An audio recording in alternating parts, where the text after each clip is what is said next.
Bonjour. Aujourd'hui, je voulais faire une petite critique rapide. Mais alors, qu'est-ce que je retiens de Mario et Luigi au centre des Bowser?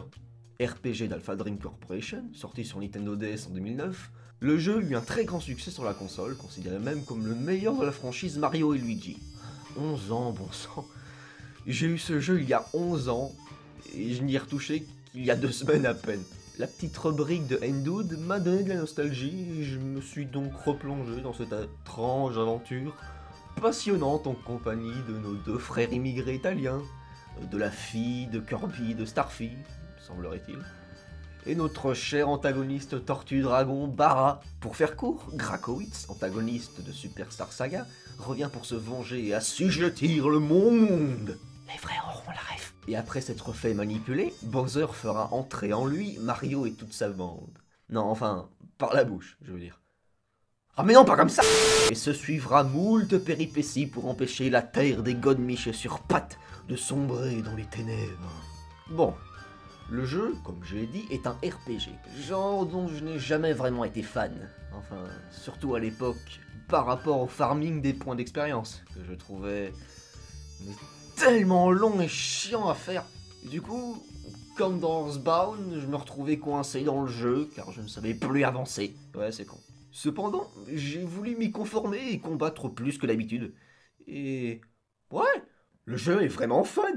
Pour les Fratello Mustache, nous avons les options double saut, marteau, inventaire, attaque spéciale, c'est que fuir, qui nous fait perdre des pièces. Et nous avons également un système de badge, mais bon, j'ai juste pris le badge d'excellence et attaque pour devenir, comme le jeu me l'indique, surpuissant. Et pour les objets, à part la carapace de Koopa, la fleur de feu, les barils Fat Luigi, les mille et une portes, quand il n'y a qu'un seul ennemi, le reste, je ne m'en sers pas vraiment. Voire pas du tout en fait. Et pour notre cher Bowser, je le reconnais, on a une palette de coups assez jouissif. On peut administrer à nos adversaires de superbes coups de poing. Je ne me lasserai jamais de l'effet sonore et visuel. On sait cracher des flammes et utiliser nos larbins comme projectiles à l'aide du stylet. Et pour parler un peu des graphismes, c'est juste splendide. Les décors organiques des entrailles de Bowser sont si créatifs et les persos sont tellement expressifs et si dynamiques. C'est parfois même à la limite d'un dessin animé. C'est exaltant de voir Grakowitz jouer les manipulateurs et faire son show. C'est charmant de se rendre compte que Bowser est un gros vilain patapouf un peu... chouïa bébête. Et c'est si rigolo de voir Luigi se la péter et faire le pitre. Et pour les musiques, de très bonne facture, surtout celle des combats. Effet amusant, quand vous êtes dans un lieu spécifique avec Bowser, la musique jouée a droit à sa version remixée quand vous jouez Mario et Luigi. Enfin, si vous restez dans son corps. Mais bon, quel serait un bon jeu Mario sans bonne musique?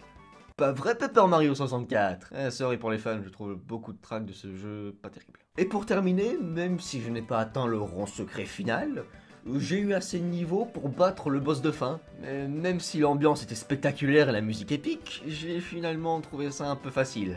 Malgré le seul game over que j'ai eu. Et non, si vous me posez la question, j'ai uniquement joué à la version DS.